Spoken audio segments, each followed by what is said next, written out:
남녀 상렬지사. 엘루틱 아트인 춘하는 어떻게 생겨났을까?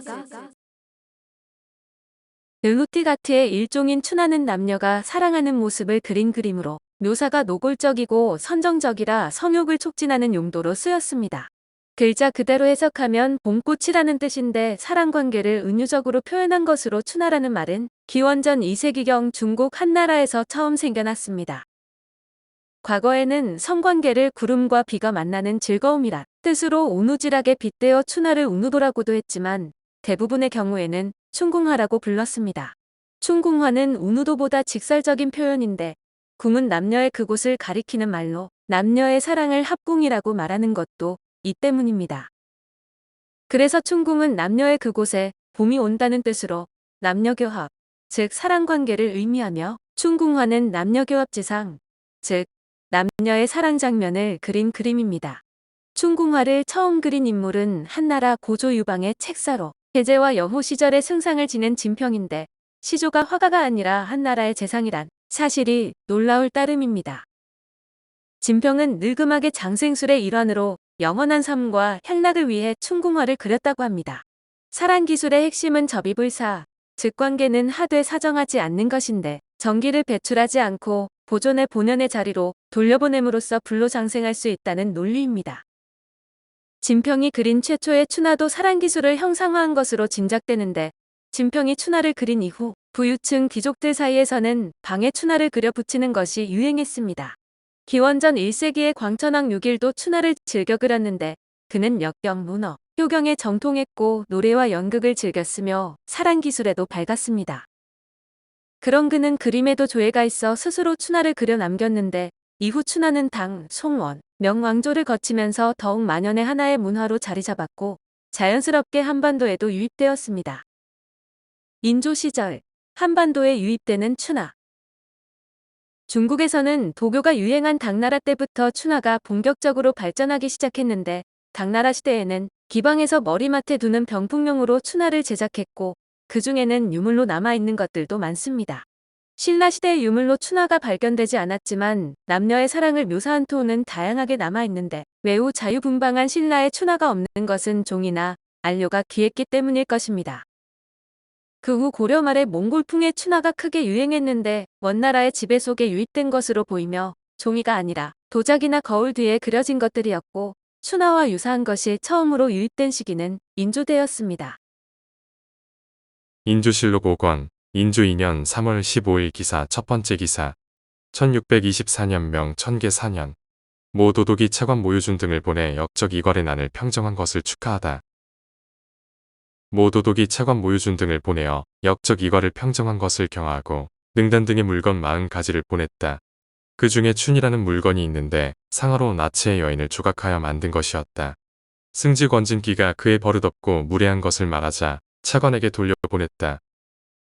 모도독은 당시 가도를 점령하고 있던 명나라 장수 몽룡인데 이괄의 난 평정 축하로 왕실에 보낸 물건 중에 상하로 만든 나체 여인상이 있어 승지 권진기가 화내며 돌려보냈다는 내용입니다.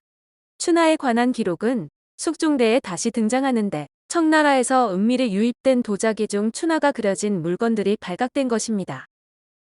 18세기에 이르면 조선에서도 춘하가 크게 유행해 도화서에 소속된 화원들까지 춘하를 제작했고 진위 논란이 있지만 그 중에는 김웅도와 신윤복의 작품으로 알려진 것들도 있습니다. 중국이나 일본의 춘하가 음란성을 지나치게 강조한 것에 비해 조선의 춘하에는 서정의 미학과 사회 풍자적인 요소까지 가미되어 있는 덕분에 조선의 춘하는 예술품으로 승화되었습니다. 단원 김웅도의 작품이라는 우누도첩과 해원 신윤복의 작품이라는 건곤 일대첩은 중국, 일본을 통틀어 춘하의 백미라고 할 수 있는 뛰어난 작품들이 실려 있어 이 중 몇 작품을 보겠습니다. 참고로 그림의 원본을 보시려는 분들은 공유마당이나 블로그 등에 우누도첩이나 건곤 일회첩을 검색하면 보실 수 있습니다. 유튜브에서는 그대로 걸리네요. 새 남녀의 우누지락. 우누도첩에서 유일하게 혼교를 다룬 작품으로 가장 선정적이면서도 당시 사람들의 열망을 적나라하게 표현한 그림인데 파격적이고 에로틱할 뿐 아니라 작품성도 뛰어나다고 평가받습니다. 그림의 배경부터 이채로워 두 여인이 한 사내와 사랑을 즐기는 장소는 정원의 정자로 사방이 트여 있으며 처마 끝에는 등나무 줄기가 늘어져 있고 세 남녀가 사랑에 몰두하고 있습니다. 이색적이게도 정자 앞에는 야자가에 속하는 종려나무 한 그루가 서 있는데 조선에서 종려나무가 살 수 있는 곳은 제주도가 유일했고 매우 귀해 육지에서는 구하기 쉽지 않았습니다. 이 그림의 화가는 정원수로 묘사한 종려나무의 생김새를 정확히 알고 있었는데 화가가 정사 장면에 종려나무를 그려놓은 것은 생김새가 풍기는 선정성 때문이었던 것 같습니다. 종려나무는 남성의 거대한 물건처럼 묘사되어 있고 둥치 아래 양쪽으로는 바위가 그려져 있는데 종려나무는 이를 뚫고 솟구쳐 오른 모습입니다.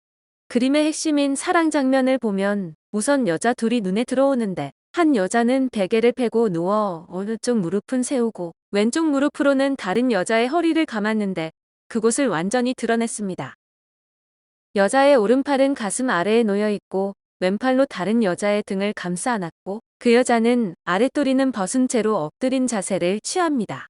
두 여자의 가슴이 팽창된 형태로 묘사되어 있으며 길게 따아 늘어뜨린 머리카락은 뱀처럼 바닥으로 흩어져 있는데 위에서 젊은 사내가 무릎을 꿇은 채 엎드려 이들을 감싸 안고 사랑에 열중하고 있습니다. 이들이 사랑을 하는 마루의 앞쪽에는 긴 담뱃대와 잿더리가 놓여 있고 담배가루를 담는 그릇도 보이는데 당시 담뱃대는 기생과 양반의 상징이었습니다.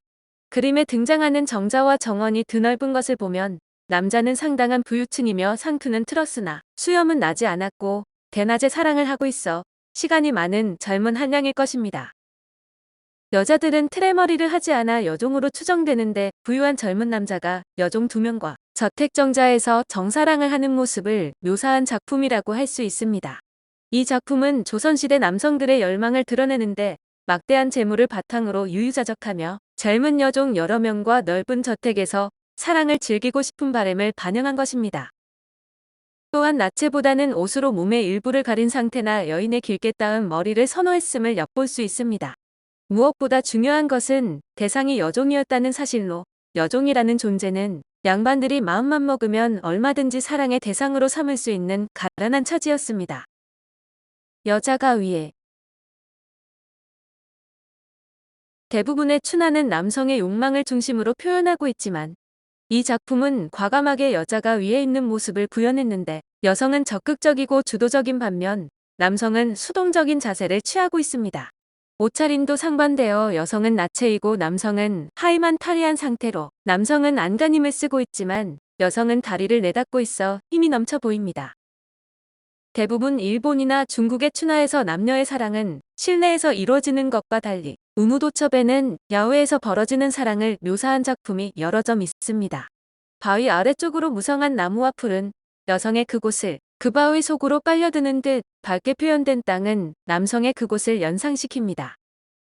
두 남녀의 관계를 암시하는 단서는 드러나 있지 않아 부부일 수도 연인일 수도 있지만 핵심은 누구의 간섭도 받지 않고 사랑하는 연인과 마음껏 사랑을 즐기고 싶다는 바람일 것입니다. 화가 정제 최우석의 오마주.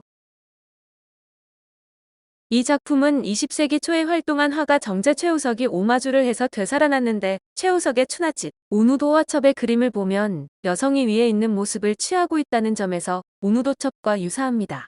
다른 것은 야외가 아닌 기방이며 방 안에 거울이 등장한다는 점으로 남성의 눈길은 거울을 향해 있는데 자신들의 사랑 장면을 거울을 통해 보며 즐기고 있습니다. 또한 방 바깥에서 훔쳐보는 여인이 등장하는데 여인은 정사를 지켜보다 흥분했는지 가슴을 스스로 만지고 있는데 재미있는 사실은 이 여인이 건곤일첩에도 등장한다는 것입니다. 최우석의 춘하는 김홍도의 작품으로 알려진 운우도첩과 신윤복의 작품으로 알려진 건곤일회첩을 동시에 오마주하고 있는 셈입니다. 승려와 만화님의 미래. 운우도첩에는 뜻밖의 승려의 사랑도 다뤄지는데 여염집 여인과의 미래로 이들이 사랑을 하는 장소는 어느 집 안으로 방은 소박하고 암묵하고도 보이지 않습니다. 남자가 승려라고 확언할 수 있는 이유는 벗어 던진 장삼과 속락 때문인데 속락은 승려들이 쓰고 다닌 모자로 비구승의 상징인데 비구승은 바지는 반쯤 내린 채 꿇어앉은 자세로 사랑에 몰입하고 있습니다. 그의 물건은 대부분 노출되어 있고 왼손은 상대 여성의 저고리 속에 들어가 있는데 여인은 왼손으론 남자의 등을 안고 오른손으론 자신의 가슴을 더듬는 남자의 왼손을 향합니다. 특이하게 그녀는 치마와 저고리는 물론이고 속옷까지 모두 입은 상태인데 당시 속옷 중에는 소변을 보기 편하도록 틈을 만든 경우가 있어 그림 속 여인도 그런 속옷을 입은 듯합니다. 두 남녀는 급하면서도 조심스러워 남자는 바지춤을 내리고 여자는 옷을 입은 채로 사랑을 하는데 작품의 앞권은 중년의 승려를 따라온 젊은 승려가 문에 내린 발을 살짝 들쳐 사랑을 훔쳐보고 있는 것입니다. 젊은 승려의 존재는 그림의 선정성을 배가하는 역할을 하는데 본인이 훔쳐보거나 누군가가 훔쳐보는 가운데 정사를 벌이는 것도 당시의 열망 중 하나였던 셈입니다.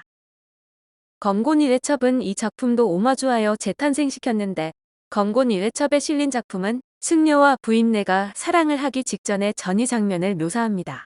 여인은 누워있는 승려의 물건을 오른손으로 애무하고 있는데 그녀가 손에 쥔 승려의 물건은 터질 듯이 팽창했고 승려의 눈빛은 금세라도 그녀를 탐할 듯합니다.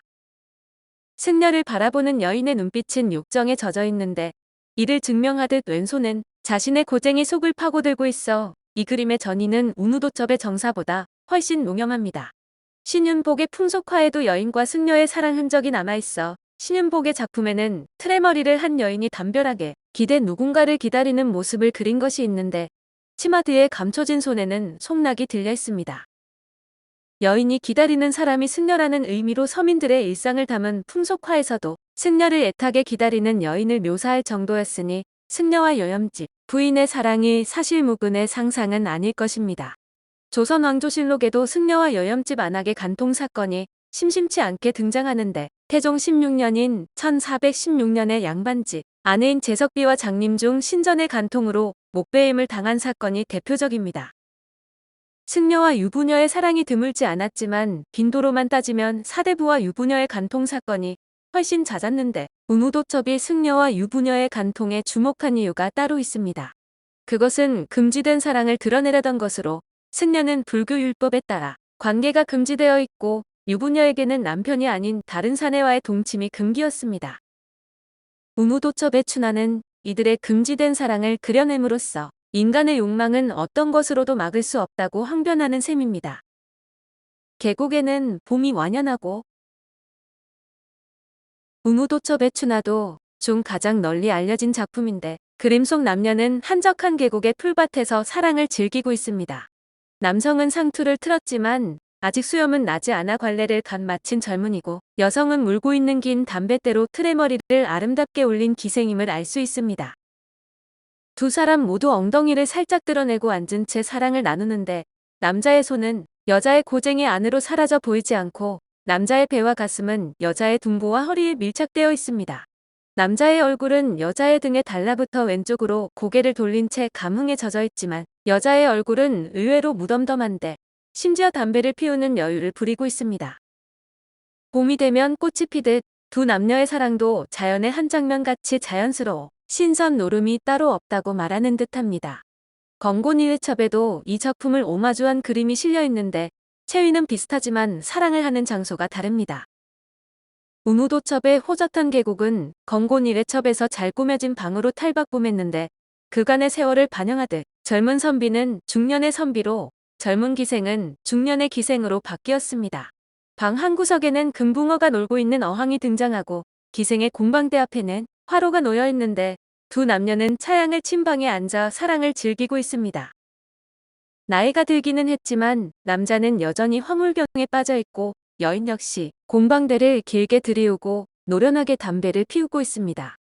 그녀의 표정은 젊은 시절과 마찬가지로 무덤덤한데 그렇게 계곡의 신선 노름은 세월을 건너 방으로 옮겨져 마치 늘 벌어지는 일상처럼 지속되고 있었습니다. 노인의 씁쓸한 욕망, 추하도.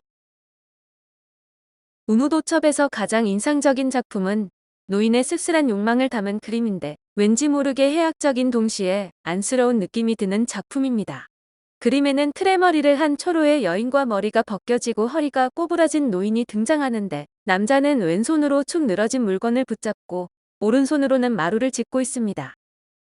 얼굴은 주름 투성이에 바짝 말랐는데 그 모습이 생기이든 그의 물건과 비슷하면서도 남자의 다리는 여인의 치마 밑에 들어가 있습니다. 늙고 꼬부라져 정기를 상실했지만 그래도 욕망은 남아있는 늙은 남자의 모습을 적나라하게 표현했는데 초로의 여인은 치마와 저고리를 모두 입고 앉아 있습니다. 두 사람이 어떤 관계일까를 알아보면 앉은 곳이 작고 보잘것없는 초가의 마루로 마루 앞쪽은 바로 마당으로 이어지고 마루 한쪽 구석에는 쌀독 같은 것이 있습니다. 지붕을 받치는 기둥에는 쟁기가 세워져 있고 마당 한쪽에는 3개의 옹기가 있는데 옹기가 꽤 큰 걸 보면 물독이나 술독으로 보입니다. 그림 속 장소는 낡은 주막일 가능성이 큰데 이 그림은 마을의 노인이 농사일을 하고 돌아오다 주막에 들러 늙은 주모를 상대로 욕망을 채우려는 모습을 그린 듯합니다.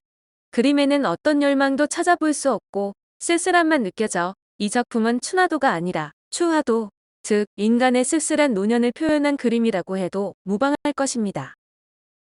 건곤이 외첩에는 이 그림을 오마주한 작품도 수록되어 있는데 노인의 안쓰럽고 서글픈 욕망을 풍자적으로 표현한 그림입니다. 늙은 주모 대신 젊은 여종이, 늙은 농부 대신 늙은 양반이 등장하며 사랑의 장소도 허름한 주막이 아닌 책을 쌓아둔 사랑방으로 변모했습니다. 누워있는 젊은 여인은 부끄러운 듯 손으로 입을 가리고 웃음을 참지 못하고 있지만 노인의 표정은 너무 절실한데 남자는 그녀의 사랑을 받아 회춘하고 싶지만 여종에게는 그 모습이 웃기기만 합니다. 작품은 늙은 남자의 안타까운 얼굴과 웃음 가득한 젊은 여자의 얼굴이 대비를 이루며 보는 사람의 동정심과 웃음을 동시에 유발합니다. 젊은 여종의 표정은 너무 밝아 오히려 서글픔을 불러일으키는데 여종은 늙은 주인과의 부적절한 관계가 이미 익숙해진 듯합니다. 오늘 남녀 상렬지사는 에로틱한 미술이었던 춘화는 어떻게 생겨났을까 였습니다.